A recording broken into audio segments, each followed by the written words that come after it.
মহৎ ওপৰত উঠি আছে আৰু সম্পূৰ্ণ ইয়াত দাৰিগমা ভুল নাই।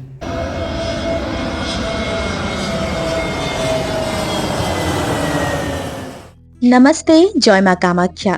चलिए आज चलते हैं दक्षिण कामरूप की एक ऐसी स्थान पर जहां मां चंडिका और दक्षिण कामरूप का एक धनी व्यापारी राजा व परम शिव भक्त चांद सदागर से जुड़ी एक सच्ची तथा पौराणिक जगह को देखने के लिए और उस स्थान की पौराणिक गाथा सुनने के लिए।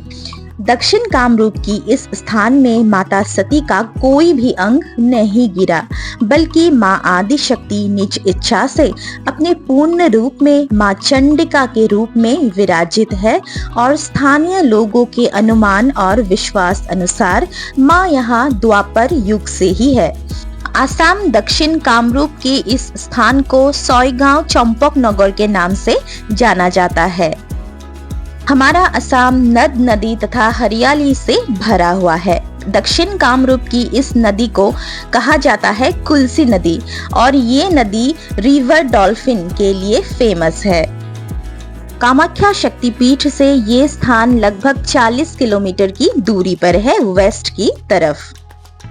मां मनसा और चंद्रधर की कहानी लगभग सभी को पता है।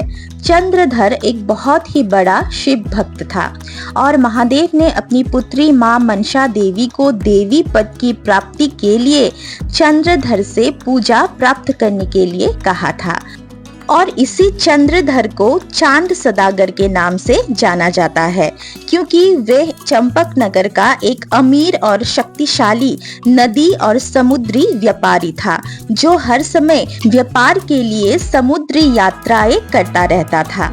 और उस समय यानी द्वापर युग में चांद सदागर का जो व्यापार है वो श्रीलंका तक भी फैला हुआ था। यही धनी व्यापारी एक दिन इस जगह का बहुत ही बड़ा राजा बना। चांद सदागर की मां का नाम था चंपावती, जो माता गौरी तथा चंडिका की बहुत बड़ी भक्त थी। साथ ही चांद सदागर और उनके पिता महादेव जी के बहुत बड़े भक्त थे। चांद सदागर ने अपनी माता चंपावती के नाम से ही इस स्थान का नाम चंपक नगर रखा था। मां चंडिका की परम भक्त चंपावती ने अपने पुत्र चंद्रधर यानी चांद सदागर को ये अनुरोध किया कि कैलाश से माता को यहाँ लाया जाए, ताकि चंपावती को साक्षात मां की पूजा आराधना करने का अवसर मिले, क्योंकि चंपावती की उम्र बढ़ रही थी।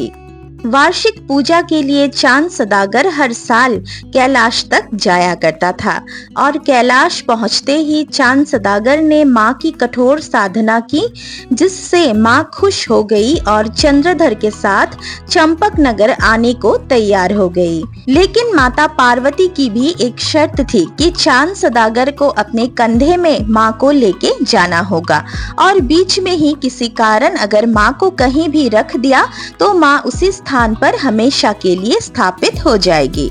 चांद सदागर इस बात से राजी हो गया और मां ने भी तुरंत अपने आप को एक भव्य मूर्ति में बदल लिया। चंद्रधर भी हंसी खुशी माता चंडिका को अपने कंधे में लेकर चंपक नगर की ओर चल पड़ा। चांद सदागर अपने घर पहुंचने ही वाला था कि इसी स्थान पर चांद सदागर को प्रकृति का बुलावा आया और उसने मां चंडिका को इसी स्थान पर रख दिया। जब वो वापस नहा धो के आया और मां की मूर्ति को उठाने की कोशिश की, तब मूर्ति बिल्कुल भी हिल ही नहीं रही थी। तब माता ने चंद्रधर को वो शर्त याद दिलाया और मां चंडिका ने कहा कि महादेव यहाँ पहले से ही विराजित है, इसलिए हमेशा के लिए मैं भी महादेव के साथ यहीं पे विराजमान रहूंगी। और उसी दिन से यहाँ माता चंडिका की पूजा चंद्रधर और उनकी मां ने करना शुरू कर दिया। लेकिन समय के चलते मां चंडिका की मूर्ति जमीन के अंदर धंस रही थी और चारों तरफ पेड़ पौधे उगने लगे। ऐसे ही समय बीतता गया और मां चंडिका की मूर्ति लुप्त हो गई। कई साल बाद कुछ ग्वाले अपने गाय को इसी स्थान पर चढ़ाया करते थे और देखते थे कि रोज एक कपिला गाय एक निर्दिष्ट स्थान पर दूध चढ़ाया करती थी। और एक रात उनमें से एक ग्वाले को माँ चंडिका ने स्वप्न आदेश दिया कि जिस स्थान पर रोज कपिला गाय दूध चढ़ाती है, मैं वहाँ अपने पूर्ण रूप में जागृत अवस्था में हूँ, माँ दुर्गा माँ चंडिका के रूप में। আচলতে দেৱী মহটোৰ মাথাতহে আছিল দেৱীৰ চৰণে। এইটো মহ নহয়? মহৰ ওপৰতহে আছিল আৰু সম্পূৰ্ণ ইয়াত দাড়ি গোমা ভুল নাই, সম্পূৰ্ণ ভৰি কাটাৰ পৰা তিনিওটা মানুহ দেৱী দুৰ্গা। और उस स्वप्न आदेश के बाद गांव के सभी लोगों ने मां की मूर्ति को जमीन से निकाला और फिर से चांद सदागर यानी चंद्रधर द्वारा स्थापित मूर्ति की पूजा अर्चना करना शुरू कर दिया। यहाँ पे माता पार्वती और महादेव जी की युगल मूर्ति है।